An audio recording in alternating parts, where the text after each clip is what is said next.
Final warning. I could do this all day. Oh. So I saw Captain America, Civil War.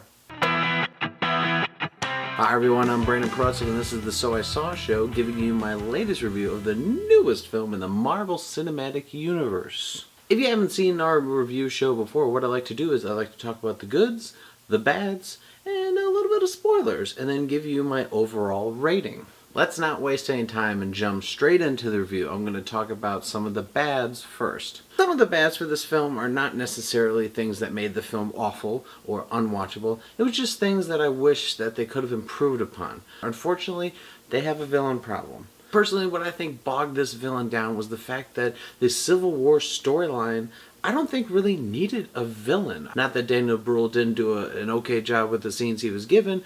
It's just his character's a little predictable once you kind of see where things are going, and I wish they almost would have just omitted him for a different film and had all of the film just be about Cap versus Iron Man and registration into the Soviet Accords. One of the other bad things was the opening action sequence. Great and really entertaining to watch. This one sequence was filmed very Bourne style. Like, it was very shaky cam. So much shaky cam for so long that it was taking me out of what was actually happening. I was just like, okay, there's a lot of action. I get it. One of the other bad things is this is Captain America Civil War and not the Avengers Civil War.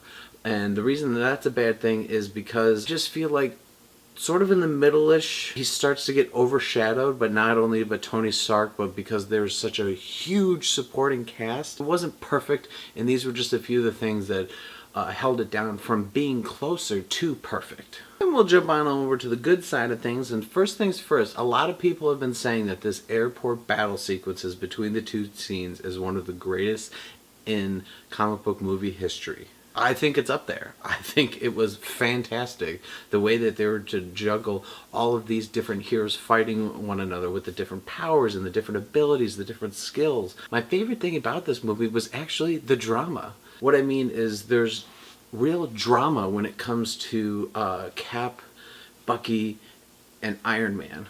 Robert Downey Jr. was actually acting in this movie. Like, he's always his snarky self the past couple Avengers movies, which is not a bad thing. It's hilarious. He was actually given something to do, some powerful moments that it's like, hey, RDJ isn't just about quips. He's a kick-ass actor too. I could almost run down the list of the entire cast that I enjoyed. Chadwick Boseman as Black Panther was amazing. Black Panther has to be one of the movies I'm most excited for. I think Anthony Mackie, Sam Wilson Falcon, I think he was hilarious and really would like to see him crop up more in future films in a bigger role because Anthony Mackie does a kick-ass job in this role. Sony, this is how you do Spider-Man. Tom Holland as Peter Parker in Spider-Man isn't even in that many scenes, but I feel like he is already a better Peter Parker and Spider-Man than both Andrew Garfield and Tobey Maguire. Then when he's Spider-Man, he's totally snarky, and I love how it really shined that, you know, he is a kid. He makes kind of quips and references that everyone is just like, how old is this kid?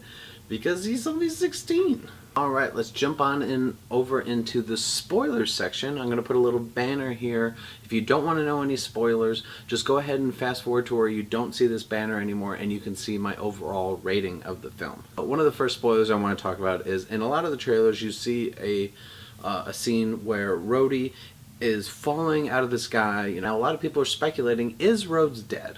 Now, he does not die.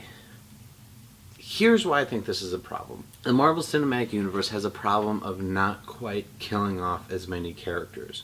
Not saying that they need to be Game of Thrones about things, but I think they need to show that there are consequences to these battles. Now, they can die. Sure, Age of Ultron, Quicksilver dies. That wasn't that big of an impact though because he was just introduced. I think Rhodes would have been a perfect character to kill off because it would be a huge emotional moment for Tony. And also, War Machine is not going to get his own solo movie. He's going to be a supporting role in all these Avengers movies. Obviously they weren't going to kill Captain America, they weren't going to kill Iron Man, anything like that. Even though I really would have enjoyed them entertaining that possibility. You gotta kill off someone that has been with the MCU for a little while now and would pack a punch. Not only for the characters, but also for the audiences. Alright, my spoiler section is going down. I'm really torn with this movie because there were so many goods, but it's really thought that with this comic book storyline, this direction team, all the characters involved, that this would be the best Marvel movie they've done, but it just simply wasn't that. But I can't necessarily bog it down just for that. I'm really shocked I'm gonna do this, but I'm gonna have to give it my number 2 rating, which is really glad I saw it in theaters. I'm gonna buy it on DVD, but no rush.